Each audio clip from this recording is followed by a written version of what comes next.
Hi, ito po ang sublimation machine namin dito sa Transfer 8999. This week po ay 3 days namin siya nagamit. And nakapag-run po kami dito ng 340 pieces na A4. Nandito naman po ang aming printer head area. Maayos naman po. Nandito naman po ang aming cupping at ang aming wiper na merong good condition. Ganito naman po ang pag-head clean.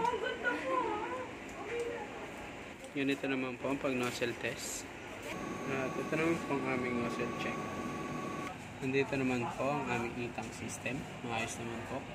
Nandito naman po ang stocks namin ng mga Sabli ink.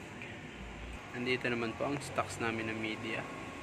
Nandito naman po ang aming heater at ang aming fan. Working naman po sila pareho. And nandito naman po ang aming e-tank, waste tank.